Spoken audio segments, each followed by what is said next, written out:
Your cat touches your face with its paw. Sometimes soft, just the pads, almost tender. Sometimes with claws, and you wake up with a scratch on your cheek. You think, it wants food, or it's playing, or it just decided your face is its personal testing ground.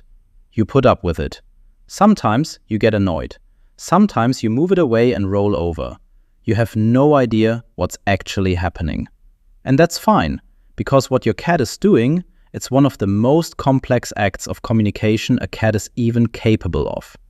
Behind that one small movement, millions of years of evolution, the neuroscience of attachment, and one fact researchers only just discovered, a fact that will permanently change the way you see those scratches. One moment in this behavior, number 6 on this list, only happens with someone a cat trusts completely. If it happens with you, you don't even realize how lucky you are. Let's get into it. 1. The paw on your face isn't an accident. It's a choice. Start with the most obvious thing and the most underestimated. Your cat doesn't touch your face by accident. It touches your face on purpose. That difference matters more than it sounds. When a cat walks across you and accidentally steps on your face, you feel it. Different weight, different motion, different energy. What we're talking about is something else entirely. She walks over, stops, looks at you, and then deliberately places her paw on your face, or reaches for your cheek, or taps your nose. That's intentional movement, with a specific goal. And behind that goal are layers most cat owners never see, because they stop at the first explanation that comes to mind. She's hungry. She wants attention. She wants you awake. All of those explanations are about 20% right. The other 80 nobody talks about, and it's so much more than you'd expect. 2. She's reading you through your face.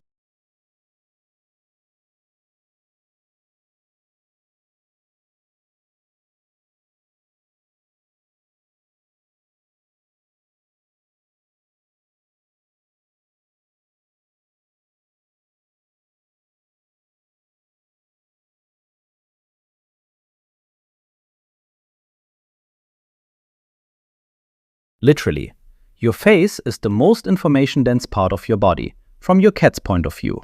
Not your hands, not your feet, your face. Here's why. Facial skin produces a specific chemical profile that's completely different from the skin on the rest of your body. The concentration of pheromones, hormonal markers, and volatile organic compounds on your face is significantly higher, especially around your mouth, your nose, and behind your ears. Those are exactly the spots cats reach for most, not a coincidence. When she touches your face, she's reading your biochemical state with remarkable precision. Your cortisol levels, your hormonal balance, the smell of your breath, which shifts when you're sick, when you're stressed, when you're feeling something specific. She knows how you're doing, not because she can read your expression, because she's literally reading the chemistry of your skin through the pads of her paw. Those paw pads are packed with sensitive nerve endings, mechanoreceptors, thermoreceptors, chemoreceptors. One touch to your face is both a tactile and a chemical scan. In a single moment of contact, she gathers more information about you than you gather about her in several minutes of watching. You thought she was just touching you. She was reading you. 3. Claws aren't aggression. Claws are intensity. This is the thing most people get wrong, and it causes more friction between cats and their owners than almost anything else. Claws during a face touch are not an attack, not anger, not a desire to hurt you. They're a signal of internal state. When a cat is fully relaxed and fully focused on you, her movements become less controlled. She enters a state neurobiologists call affective immersion. It's similar to what happens in humans when they're overwhelmed with excitement or tenderness. Movements become more intense, less precise, less conscious. Kittens knead their mother's belly with extended claws, not to cause pain.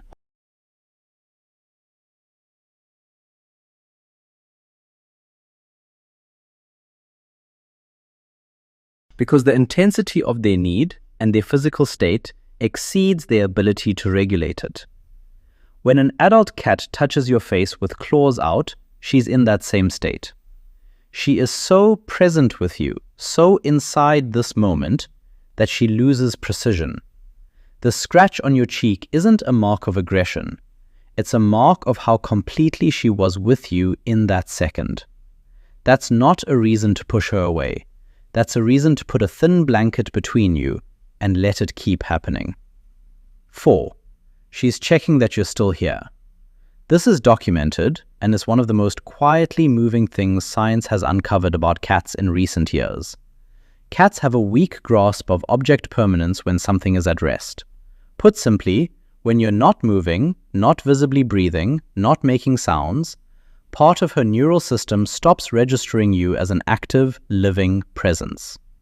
That's not an intellectual failure. It's a feature of sensory processing that goes all the way back to the evolution of a predator wired to respond primarily to movement. When you sleep, you're still. You don't respond to sounds the way you normally do. You don't look at her. From her perspective, something has changed. Something is different. The paw on your face is a check. Are you still there? Are you alive? Will you respond? That's why she almost always does this when you're asleep or sitting completely still. Researchers at the University of Tokyo recorded it. Cats initiated physical contact with a motionless owner an average of 8 minutes after that person stopped moving. 8 minutes. Then the paw. Then the response. And here's what the cameras caught after she got that response. She didn't leave right away. She stayed a few more minutes, but relaxed now, body soft, tail quiet. Sometimes she'd lie down beside you. Sometimes just sit and watch you. As if confirming you were there finally let her release the tension she'd been carrying for those 8 minutes. Confirmation received. The world is right again. She could breathe. 5. Why the face and not your hand or your shoulder? This is a question people rarely ask, and the answer says more about cats than most research ever does.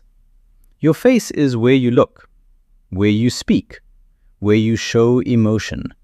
For a cat who has lived with you for months and years, your face is the center of all communication.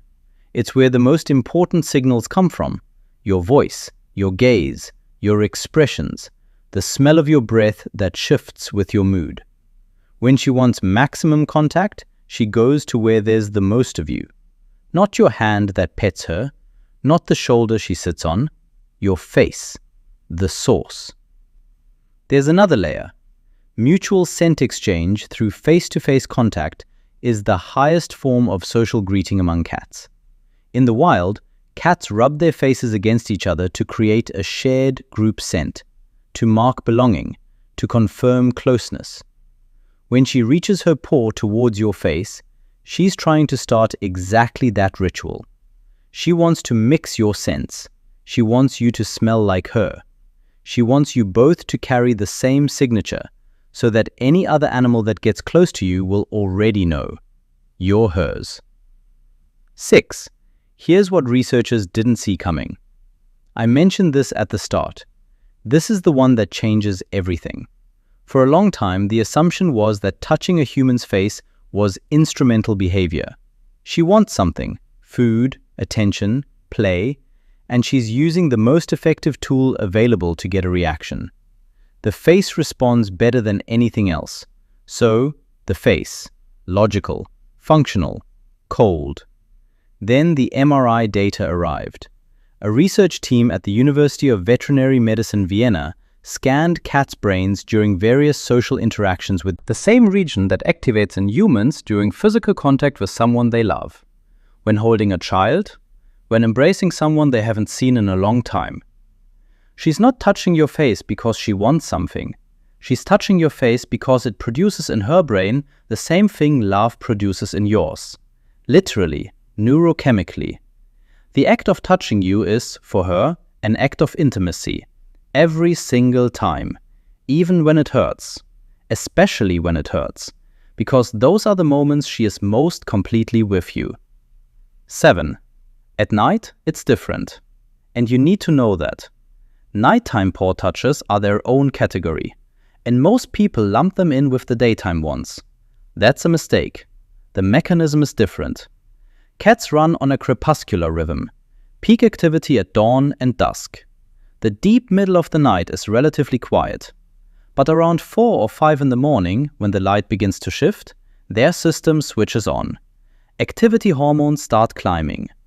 A study published in the Journal of Veterinary Behavior found that cortisol levels in cats begin rising an average of 40 minutes before dawn, regardless of whether the curtains are closed. Their internal clock is more accurate than yours. They wake before you do, and you, motionless, silent, unresponsive, become a mystery again. Another check required. But there's a second nighttime mechanism. Cats with strong attachment to their owner experience something close to separation anxiety even while that owner is simply asleep. Your social availability drops to 0. You don't respond.